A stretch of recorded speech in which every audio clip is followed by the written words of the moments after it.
भडगावचं परिवहन कार्यालय मंजूर करण्यामागे 100% श्रेय हे सन्माननीय किशोर आप्पांचं आहे। त्यात माझा काही संबंध नाही। एका व्हिडिओमध्ये आप्पा जे बोललेत ते एक मित्रत्वाच्या भावनेतून बोलले। याच्यामुळे राजकीय विपर्यास कुणीही काही करू नये।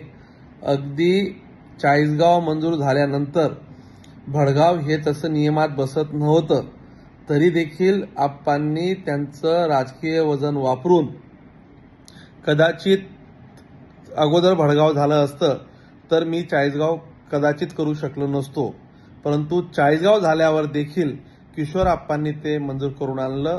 याचं संपूर्णतः श्रेय हे किशोर आप्पांचं आहे। न होणारं अति भूतो न भविष्यती असं काम किशोर आप्पांनी केलं। त्याच्यामुळे या श्रेयवादाच्या लढाईत न पडता ते संपूर्ण श्रेय किशोर आप्पांनाच दिलं गेलं पाहिजे। यात काही तीळ मात्र शंका नाही।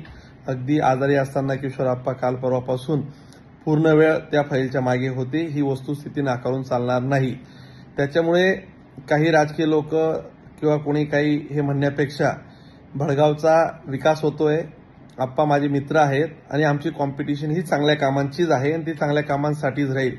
हेल्दी कॉम्पिटिशन ही विकासाच्या दृष्टिकोनातून किंवाही मतदारसंघांच्या दृष्टिकोनातून महत्त्वाची असते आणि माझ्यात आणि आप्पात तेवढं समन्वय, तेवढा विश्वास आहे। यात काही गैर नाही।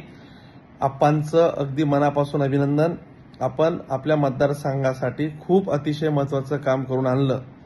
भविष्यात मलाही अनेकदा ज्येष्ठ सहकारी म्हणून त्यांचं मार्गदर्शन मिळत राहील हा मला विश्वास आहे। धन्यवाद।